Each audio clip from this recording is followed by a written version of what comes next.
Sabe, geralmente quando a gente fala sobre engenharia corporativa ou sobre criar um produto técnico muito complexo, rola uma expectativa quase inata de precisão cirúrgica, né? Com certeza. É tipo pensar na medicina. Como, tirar um raio-x e um osso quebrado. A imagem surge ali na tela, mostra aquela linha branca irregular, exata e inegável. O médico só aponta para o monitor e pronto. O diagnóstico está feito. É um mundo binário, né? Exato. Quebrado ou não quebrado. É super limpo, confortável e previsível. O que, psicologicamente falando, é muito reconfortante para quem está no comando das empresas. Aham. Porque nós, como sociedade, somos totalmente condicionados a adorar coisas que podem ser vistas, categorizadas, consertadas através de fluxos de trabalho que são estritamente lógicos. Pois é. Só que o problema é que a inovação real, a inovação disruptiva, ela raramente cabe no raio-x. E é bem aí que a dor de cabeça começa, né? Porque quando grandes empresas decidem, entrar no mundo do desenvolvimento de produtos verdadeiramente novos, adotando metodologias famosas como o design thinking, aquela máquina de raio-x parece que entra em curto-circuito. Entra em colapso total. Sim, de repente, a paisagem diagnóstica fica absolutamente nebulosa. E para quem observa de fora, de uma sala de vidro no escritório, o processo muitas vezes parece, apenas um grupo de adultos jogando notas autoadesivas coloridas na parede. Bebendo café e esperando um milagre. Exatamente, esperando que um raio de genialidade caia do teto do escritório. Então, boas-vindas à nossa análise aprofundada de hoje. A data 6 de abril de 2026 serve como um ótimo marco temporal de quão longe nós chegamos nessas metodologias de inovação. Muito longe, por sinal. E a nossa missão neste programa, para quem nos ouve, é justamente desmistificar essa fase inicial que parece super caótica, que é a ideação. Nós trouxemos 4 artigos científicos densos sobre isso.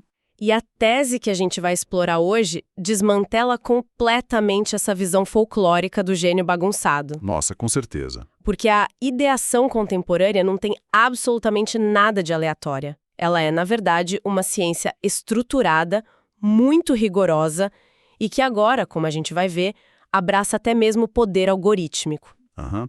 E a nossa investigação hoje vai cruzar mundos que parecem totalmente opostos, né? Vamos analisar desde como a engenharia de software tradicional tenta absorver a criatividade, Passando por montadoras gigantes como a Volkswagen, lidando com a ideação do próprio fracasso, o que é muito louco, até como a inteligência artificial está virando uma parceira artística na estética de carros. e o fio condutor de todos esses estudos, o que liga esses 4 artigos maravilhosos, é a necessidade puramente humana de organizar o caos criativo para resolver problemas reais. Ok, vamos desempacotar isso.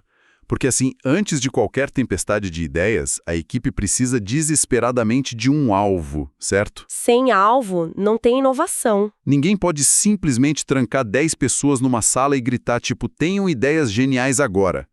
Existe uma fronteira muito crítica entre terminar a pesquisa sobre o que o usuário quer e começar a desenhar soluções de fato. Exato. E o mecanismo que constrói essa ponte, o que atravessa esse abismo, é a formulação de uma pergunta muito, mas muito específica, que é o famoso How might we? O famoso como poderíamos, em português. Isso. E olha, isso está muito longe de ser um mero capricho linguístico de designers hypados. É um ponto de virada estrutural mesmo. A pesquisa acadêmica sobre esse tema do How might we demonstra que a eficácia dessa pergunta depende de um ponto de vista que tem que ser muito bem delineado. Aham. Não dá para ser qualquer pergunta. A fórmula canônica exige 3 componentes fundamentais: Que seriam? um usuário específico, uma necessidade latente e um insight surpreendente. Tá, se eu entendi bem, a armadilha aqui para as equipes é acabar fazendo uma pergunta corporativa sem graça disfarçada de inovação. Tipo o quê? Por exemplo, como poderíamos faturar mais no terceiro trimestre com este aplicativo? Nossa, clássico. Isso é uma meta financeira disfarçada. A ideação vai gerar um monte de táticas de vendas agressivas, não de design ou de inovação de verdade. O formato correto precisaria ser algo mais, tipo, como poderíamos ajudar pacientes idosos com doenças crônicas a manterem seus registros de saúde seguros, sabendo que eles evitam o uso de biometria por puro medo de roubo de identidade? Perfeito, é um exemplo excelente. Porque note como essa segunda pergunta carrega uma tensão emocional muito forte. Tem um conflito ali, né? Exato. Ela tem um antagonista claro que é o medo do roubo de identidade. Porém, há um equilíbrio muito delicado aqui. A literatura que a gente analisou aponta que a equipe de facilitação precisa do que eles chamam de uma visão de 360 graus na hora de calibrar essa pergunta. Como assim calibrar? Assim, se o como poderíamos for amplo demais, tipo, como poderíamos curar o sistema de saúde do Brasil, Nossa, impossível. a equipe sofre o que chamamos de paralisia por análise. O cérebro humano simplesmente congela diante do infinito. Não dá para idear sobre tudo ao mesmo tempo. É um escopo grande demais, né? Sim, mas, por outro lado, se a pergunta for muito restrita, tipo, como poderíamos criar um botão vermelho na tela inicial para escanear a digital do paciente idoso? Ah, entendi. Você acabou de embutir a solução na pergunta. Exatamente. A ideação já nasce morta. Não tem espaço para criar, só para executar o botão vermelho. A analogia que me vem à mente para nossa audiência visualizar isso é que essa pergunta é como uma bússola entregue a um grupo de exploradores no meio de uma selva densa. A bússola não vai caminhar por eles. Não mesmo. Ela não corta o mato com facão, não constrói a estrada, nada disso. Mas ela impede que mentes criativas, que a gente sabe que costumam ser superativas e divergentes, fiquem andando em círculos do escuro gastando calorias à toa. É uma imagem muito forte essa da bússola. Mas olha, eu adicionaria uma ressalva vital a essa sua analogia. Qual? Mesmo seguindo a direção certinha da bússola, os exploradores vão coletar muitas, mas muitas coisas inúteis pelo caminho. Porque o processo natural do design thinking exige que a equipe divirja intensamente no começo. Ah, sim. A famosa fase divergente. Isso, gerando centenas de possibilidades malucas. Mas o grande gargalo psicológico dessa fase inicial é a convergência. É como a equipe escolhe qual caminho seguir no meio de tantas opções. Para quem acompanha o programa e já participou dessas reuniões corporativas gigantes de brainstorming, sabe que esse é um momento de terror político. Total. Porque a parede está lá forrada de ideias. Umas são brilhantes, outras são francamente terríveis. E o pior, uma das piores ideias na parede é justamente a ideia do seu chefe. Aí complica. E como é que a equipe converge? Ou seja, escolhe as melhores coisas sem destruir a moral do grupo ou ofender a hierarquia da sala. A solução metodológica que foi resgatada pelas pesquisas do artigo é surpreendentemente analógica e, eu diria, muito pacífica. É o teste da borboleta. Teste da borboleta? Foi idealizado pelo pioneiro Bill Moggridge e funciona assim. Em vez de abrir a sala para debates retóricos intermináveis onde quem fala mais alto ou quem tem o maior salário vence, o processo fica totalmente silencioso. Silencioso. Numa ideação? Sim, silêncio absoluto. Os participantes recebem um número muito limitado de pequenos adesivos coloridos e eles simplesmente andam pela sala e votam nas ideias que consideram mais vitais, colando o adesivo nelas, lá nos post-its na parede. É uma economia de atenção, então. Você é forçado a escolher suas batalhas. Exatamente. As melhores ideias, elas naturalmente atraem um enxame visual dessas borboletas de papel. A intuição coletiva se materializa, tipo num mapa de calor na parede. Isso neutraliza o peso da hierarquia corporativa? Neutraliza totalmente.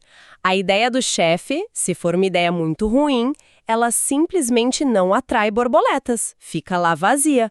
E o melhor, ninguém precisou dizer para ele em voz alta que a ideia era péssima. Nossa, genial. Agora, mudando um pouco de marcha aqui. Se o método Como Poderíamos e o teste da borboleta carregam essa aura quase romântica de construir soluções positivas, de empatia e tal, eu me pergunto o que acontece quando a gente vira esse tabuleiro de ponta cabeça. Como assim? E se pegarmos todo esse maquinário focado em otimismo e forçarmos essa estrutura a olhar diretamente para o abismo, para o desastre? Ah, entendi. E isso nos leva diretamente para o chão de fábrica da Volkswagen. Exato. O estudo de caso focado nas engrenagens dessa montadora mostra algo muito contraintuitivo, porque o escopo da equipe de desenvolvimento lá no artigo não era criar um novo painel luminoso e super bacana para o motorista. Não era focado no design tradicional. Não. Eles aplicaram a ideação pesada do design thinking para a elicitação de requisitos de qualidade e a identificação agressiva de riscos em produtos técnicos da Volkswagen. Aqui eu preciso fazer o papel de advogado do diabo. Porque, assim, o design thinking construiu a sua reputação global justamente por ser esse bastião da positividade corporativa, né? É sobre empatia, melhorar a vida das pessoas. Por que gastar sessões valiosas de ideação imaginando catástrofes, desastres de software automotivo e falhas técnicas? Isso não deveria ser tipo o trabalho de um auditor chato preenchendo planilhas de compliance num porão. O que é fascinante aqui é justamente a quebra de paradigma. A literatura que a gente avaliou demonstra que prevê o fracasso sistêmico em produtos ultra complexos, tipo, pensa no sistema de frenagem autônoma de um carro. Sim, é crítico. Prever o fracasso disso é um ato altamente criativo. Mitigar riscos não é só burocracia, não é só preencher papel, exige uma inovação preventiva gigantesca. E a genialidade da metodologia alemã detalhada nessa pesquisa da Volks é transformar os riscos que são implícitos na cabeça das pessoas em riscos explícitos. Pera, só para esclarecer, riscos implícitos seriam aqueles tipo medos vagos de corredor. Algo como, eu acho que o fornecedor chinês não vai entregar o chip a tempo. Isso, exatamente. É aquele medo que fica só na intuição do engenheiro enquanto ele toma um café, mas não vai para a documentação do projeto oficial. E aí, quando dá errado, todo mundo diz que já sabia. Claro. Então, para externalizar isso, a Volkswagen criou um método para pequenos esquadrões de trabalho. Eles descobriram que o ideal é formar grupos de 3 pessoas, mais ou menos uma pessoa. Para evitar que alguém se esconda no fundo do grupo e não fale nada. Precisamente. Grupos pequenos forçam a participação. E a dinâmica não pede de forma seca algo como, listem os riscos do projeto. Eles usam jogos narrativos que são estruturados em pôsteres. Uhum. O primeiro pôster é o cover story, ou história de capa em português. Cover story. É como se eles tivessem que imaginar a capa de uma revista de negócios famosa falando sobre o produto deles. Exato. Mas eles têm que imaginar a pior capa de revista possível. Nossa. A manchete do dia em que o carro falhou miseravelmente no mercado e a empresa perdeu milhões. Que exercício pesado. É intenso. Depois eles passam para um segundo pôster chamado Circles and Soup, Círculos e Sopa. E esse é um exercício visual brilhante de gestão de ansiedade técnica. Sopa? Como assim? Mas não decidem sozinhos, tipo o orçamento do trimestre. Entendi. E ao redor de tudo isso, fora dos círculos, flutua a sopa. A sopa sendo o ambiente macroeconômico, tipo uma pandemia, a falta de semicondutores no mundo inteiro, uma guerra, coisas sobre as quais os engenheiros da Volks não têm poder nenhum. Perfeito. Eles estão imersos nessa sopa, mas não controlam. E mapear isso limpa o terreno mental da equipe para o póster principal e mais importante de todos, que é o pré-mortem. Pré-mortem. O oposto do post-mortem. Exato. Em vez de analisar o cadáver de um projeto numa reunião super tensa de pós-mortem, depois que já rolou demissão, prejuízo, reclamação de cliente, a equipe viaja no tempo para o futuro. Eles assumem como um fato inquestionável que o produto já foi lançado nas ruas e já foi uma catástrofe colossal. Já deu tudo errado. Ponto final. Sim, a ideação foca exclusivamente em listar as causas fictícias desse desastre absoluto. É um truque psicológico fantástico, né? Porque isso retira totalmente o peso e aquele estigma de ser rotulado como o engenheiro pessimista da equipe. Isso mesmo. Todo mundo na sala recebe uma permissão oficial, quase um dever metodológico para destruir o próprio projeto mentalmente. Então, se o risco implícito na equipe era estamos correndo muito com essa fase de criptografia, o pré-mortem transforma isso na ideia explícita. Tipo uma nota na parede dizendo: o carro foi hackeado no primeiro dia porque não tínhamos especialistas de cibersegurança suficientes. É transformador. E olha, uma vez que o monstro ganha um nome e vai para a parede, fica muito mais fácil combatê-lo. Aí a ideação volta para soluções num processo que eles chamam de Risk Carousel, um carrossel de riscos. Como funciona? As equipes vão rotacionando os pôsteres pela sala, avaliam as catástrofes imaginadas pelas outras equipes e priorizam as mitigações com base no impacto real. Isso traz toda a fluidez criativa das notas autoadesivas do design para dentro da engenharia de qualidade pesada e auditável. O que nos empurra para um dilema puramente tático nas empresas de tecnologia modernas. Porque, digamos que a equipe da montadora faça esse pré-mortem espetacular e gere, sei lá, 18 ideias brilhantes para mitigar uma falha num painel inteligente do carro. Tá, e aí? É como gerenciar esse oceano de ideias sem perder a rastreabilidade meses depois. Porque post-its caem da parede, o pessoal tira foto das lousas no celular, mas a foto perde o contexto depois de 2 semanas. Quando você mistura esse lado humano do design com a rigidez e os manuais do desenvolvimento de software, algo parece sempre se perder na tradução, não é? Se perde muito. Mas essa lacuna de documentação é enfrentada de frente por uma ferramenta conceitual espetacular detalhada no 3º artigo, chamada Códice. Códice? Complexos que borram completamente a linha entre o software invisível e o ambiente físico humano. E o insight sociológico profundo que alicerça essa ferramenta é a ideia de que o design tecnológico moderno obriga a convivência de 2 forças que, teoricamente, se odiam. Forças que se odeiam? Sim, as forças racionais e as forças não racionais, bebendo lá na teoria sociológica clássica do Max Weber. Ah, aqui é que a coisa fica realmente interessante para quem estuda o comportamento corporativo, porque as forças racionais são o ganha-pão histórico da engenharia de software.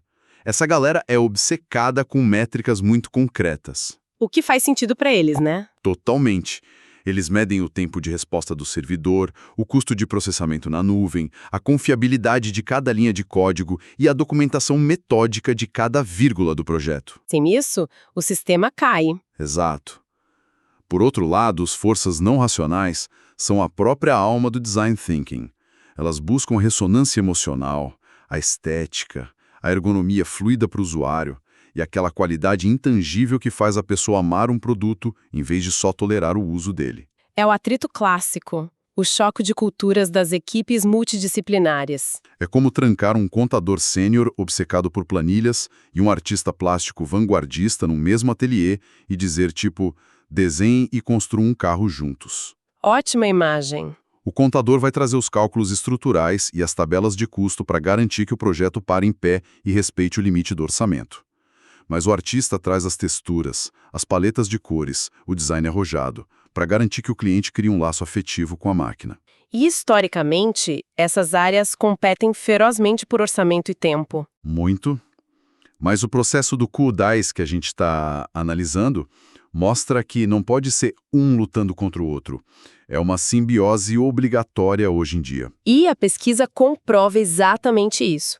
Para resolver os chamados wicked problems, aqueles problemas sistêmicos super perversos, tipo repensar a mobilidade urbana ou desenhar uma interface em realidade aumentada, onde não existe uma solução definitiva e as regras de negócio mudam no meio do caminho, a separação antiga entre engenharia e design falha miseravelmente. E como o Codice resolve isso na prática? O Codice tenta curar essa cisão criando um espaço virtual, persistente e unificado para o co-design. Ele captura e amarra as decisões criativas subjetivas diretamente aos requisitos técnicos duros. Isso soa como uma tábua de salvação, viu? Especialmente considerando como o mundo do trabalho opera hoje, com o trabalho remoto. Imagina a loucura. Pense numa equipe distribuída. O engenheiro-chefe está em Berlim, o designer em São Paulo e o fornecedor em Tóquio. Ou até mesmo pense em um designer júnior, recém-contratado. O famoso cair de paraquedas, né? Isso. Ele entra na sala de reunião e se depara com um processo de ideação em andamento que parece pura anarquia. Sem um esqueleto metodológico forte amarrando tudo, esse júnior simplesmente paralisa. Não tem como acompanhar. E com razão, né? Ninguém entende o caos dos outros. A ferramenta Códice atua justamente como uma memória institucional rastreável de longo prazo. Por exemplo, se um conceito de design maravilhoso foi alterado drasticamente 6 meses depois de aprovado, só por causa de uma limitação técnica do processador escolhido, o sistema retém o porquê daquilo ter acontecido. Ele guarda o contexto da mudança. Isso, ele não mostra apenas, o código foi alterado nesta data. Ele mostra a negociação, o diálogo entre a força racional do engenheiro e a força não racional do designer, ancorando perfeitamente essas duas realidades para qualquer um que lê o projeto depois. Animal. Agora, se já passamos os últimos bons minutos descrevendo o enorme esforço humano, que é estruturar a colaboração caótica entre pessoas de exatas e pessoas de humanas, o próximo passo evolutivo dessa nossa conversa de hoje só pode ser um. Adivinha até qual é? Trazer a inteligência artificial para sentar nessa mesma mesa redonda de ideação. E eu não estou falando de usar a IA de forma preguiçosa, tipo, como uma versão mais rápida do Google, mas sim como uma força de cocriação genuína de conceitos. É exatamente aqui que entra a análise do quarto artigo e do sistema AutoSpark. Sem dúvida. Este é o limite absoluto atual da inovação automotiva mundial. O campo de testes do artigo do AutoSpark é um dos ambientes mais sigilosos, caros e de alto risco do mundo corporativo. O design externo dos carros? Isso. O design puro da aparência dos automóveis, a linha de cintura do carro, a grade frontal, a inclinação dramática dos faróis. Os pesquisadores identificaram um abismo gigantesco na capacidade das inteligências artificiais modernas de lidar com isso. Mas a IA não faz imagens perfeitas hoje em dia? Aí que tá. Ferramentas famosas de geração de imagens, como o Midjourney ou o próprio DALL-E 3, são mágicas na renderização pura dos pixels. Elas fazem imagens fotorrealistas, mas elas são surpreendentemente limitadas na interpretação de emoções abstratas da mente humana. Faz todo sentido se a gente pensar em como elas são treinadas, né? Se um diretor de arte de uma montadora digita lá no sistema, no prompt, pedindo um carro que pareça, aspas, poderoso e imponente, a IA provavelmente não vai fazer uma reflexão sociológica profunda sobre o que é poder. Claro que não. Ela vai cuspir na tela a imagem mais genérica possível de um tanque de guerra futurista, lotado de peças cromadas, ângulos afiados e rodas colossais. A IA frequentemente entrega uma caricatura porque ela é baseada nos padrões mais rasos e clichês de toda a internet. Exatamente. Para contornar essa deficiência brutal do senso comum da máquina, os arquitetos do AutoSpark propuseram uma integração fenomenal no artigo: atrelar o algoritmo gerador de imagens à engenharia Kansei. Engenharia Kansei. Isso. O termo japonês Kansei refere-se aos sentimentos e necessidades puramente psicológicas do cliente. A engenharia Kansei, portanto, é a disciplina metodológica rigorosa de traduzir o mundo abstrato e subjetivo da emoção humana em especificações físicas, geométricas e milimétricas de design automotivo. Tá, mas como isso funciona na prática por designer que está lá, sentado com o mouse na mão, suando na frente da tela? Funciona através de uma rede semântica muito robusta. Por exemplo, quando o designer insere a palavra-chave elegante no prompt do AutoSpark, o sistema intercepta esse pedido. Ele não tenta desenhar a elegância imediatamente como o Midjourney faria. O motor Kansei força uma divergência textual primeiro. Ele trava o usuário e faz perguntas? Sim, ele mapeia toda a árvore semântica da palavra elegância e propõe conexões para o usuário refinar. O sistema meio que pergunta: olha, a elegância para você neste carro significa algo mais luxuoso, ostensivo e brilhante, ou algo fluido, minimalista e silencioso? Então o sistema devolve a bola para o humano no meio do processo. Devolve com força. Isso destrói aquele mito moderno de que a IA vai fazer todo o trabalho sozinho enquanto a gente toma café. Porque se um profissional insere um prompt preguiçoso no sistema, ele não recebe de volta uma obra de arte pronta e premiada. ele é desafiado pela própria máquina a pensar muito mais profundamente. Ele tem que refinar a própria intenção. O Auto-Spark essencialmente força o ser humano a abandonar a passividade, obriga o cara a assumir a postura de um curador sênior, um diretor de arte cirúrgico, articulando ativamente o que, afinal de contas, compõe fisicamente a maldita emoção da elegância. É o humano refinando os limites da máquina e a máquina refinando a imprecisão do humano. E olha, o processo não ocorre no vácuo, não. Cada escolha semântica que o designer faz é registrado num Design Thinking Map. Que é tipo um mapa mental visual. Isso, documentando em formato de árvore toda a evolução da ideia desde a primeira palavra até o conceito final, como uma árvore genealógica de ideias estéticas. Para não perder o rastreio que a gente falou no artigo anterior. Exato, garante a rastreabilidade total. Mas a cereja do bolo, o grande triunfo tecnológico que os pesquisadores apresentam no estudo, é um mecanismo matemático de verificação. Porque, depois de tudo isso, como a equipe sabe se o carro gerado lá no final do processo realmente reflete fisicamente aquelas palavras complexas iniciais? Não dá para só olhar e dizer, eu acho que está fluido. Pois é. Para resolver isso, a equipe de pesquisa desenvolveu um algoritmo inovador chamado Patch Inversion, ou, traduzindo de forma livre, inversão de adesivo ou inversão de fragmento. Espera. Pare de falar por um segundo e me explique como esse milagre matemático funciona. Como você mede, com números, se a curvatura de uma linha de um para-choque de metal é, aspas, fluida? É loucura, mas funciona assim. O algoritmo de Patch Inversion quebra a imagem do carro recém-gerada em milhares de fragmentos minúsculos de pixels. Tá. Aí, ele usa um processamento neural cruzado que alinha matematicamente essas pequenas áreas visuais da imagem com as palavras originais do prompt textual. O sistema calcula a taxa de relevância. Ele dá uma nota. Sim, ele literalmente entrega um diagnóstico visual para o designer dizendo: olha, esta curvatura específica aqui, perto do capô do carro, apresenta uma correspondência estatística de 92% com o conceito semântico de fluidez que você pediu lá atrás. Uau! É uma auditoria visual em tempo real. Você tira a subjetividade tóxica da sala de reunião. Totalmente. Mas a prova de fogo desse sistema todo estava no impacto humano real. O estudo empírico com a ferramenta foi realizado com 16 designers automotivos de alto calibre. Profissionais de verdade. Sim, profissionais veteranos, gente cujos empregos, teoricamente, estariam ameaçados com o avanço rápido dessas máquinas generativas. E qual se acha que foi a reação real deles lá nas trincheiras usando o Auto-Spark?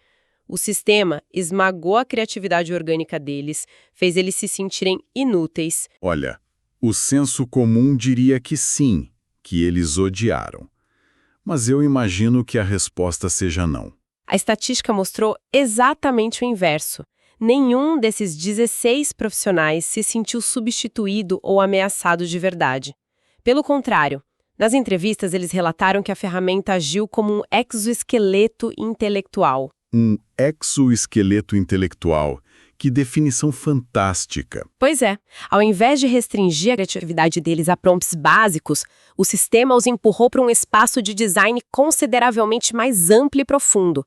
Ao amarrar a IA generativa bruta à engenharia Kansei, eles conseguiram forçar o algoritmo a escapar daqueles clichês generalistas que infestam a base de treinamento da internet. E o resultado prático disso? O resultado final, atestado e avaliado pelos próprios especialistas, foram ideias de carros que traduziam a emoção desejada de uma forma muito mais autêntica e com uma taxa de originalidade significativamente maior do que o fluxo de trabalho humano tradicional que eles usavam antes.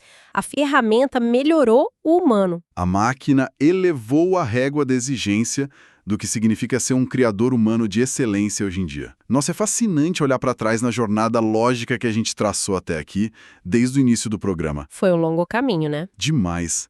Para quem nos ouve, nós vimos hoje que nada começa sem o direcionamento cirúrgico da pergunta como poderíamos, Nós aprendemos também que comprar a briga, abraçar o pessimismo intencional e o fracasso imaginário usando aquelas ferramentas alemãs incríveis como o Pre-Mortem e a sopa, isso pode salvar projetos complexos do abismo. Com certeza. Entendemos como sistemas como o Coderici conseguem finalmente capturar as negociações tensas entre o rigor contábil de quem programa e a intuição estética de quem desenha.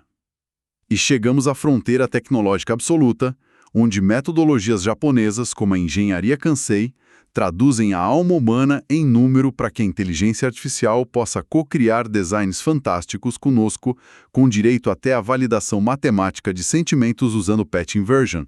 É muita coisa explodindo a cabeça da gente. E se conectarmos todas essas inovações metodológicas ao cenário maior que está se desdobrando agora nesta segunda metade da década de 20, uma provocação conceitual bem pesada toma forma. Manda! A gente viu agora mesmo que algoritmos integrados a bancos de dados semânticos já conseguem dissecar uma emoção complexa humana e traduzir isso perfeitamente na inclinação milimétrica dos faróis de um carro, certo? Sim, o AutoSpark provou isso. Então, à medida que essa IA generativa e essa engenharia Kansei continuarem evoluindo nos próximos anos, mapeando de forma ainda mais profunda os padrões da psique humana em tempo real, o que acontece quando a máquina deixar de ser apenas um motor secundário que gera as imagens? Ai.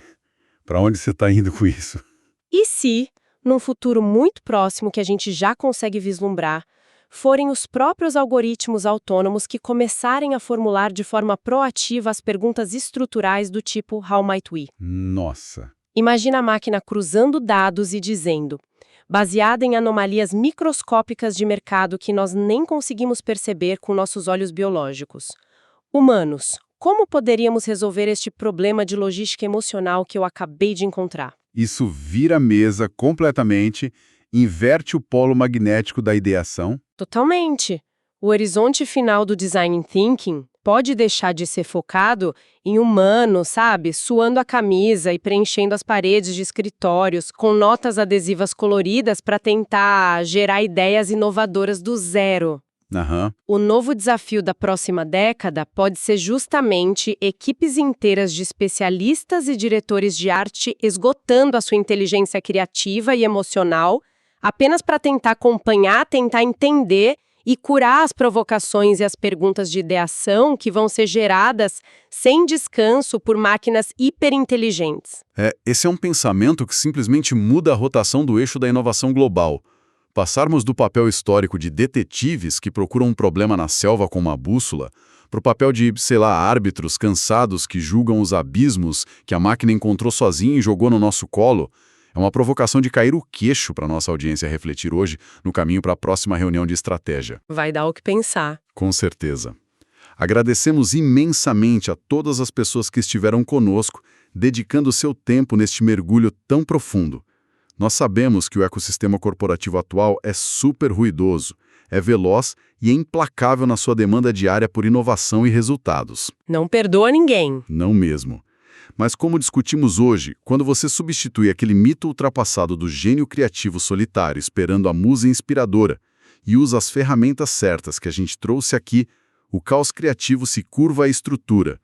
Aquele raio-x reconfortante da engenharia inicial, que a gente falou lá no comecinho, ele pode até falhar e soltar faísca quando a gente tenta medir o intangível e as ideias humanas. É verdade. Mas, se nós estivermos armados de bússolas semânticas afiadas, com um pessimismo tático muito bem planejado em times pequenos e com parceiros sintéticos traduzindo nossas emoções em código, a imagem borrada do produto de amanhã se torna maravilhosamente nítida novamente. Até a nossa próxima investigação.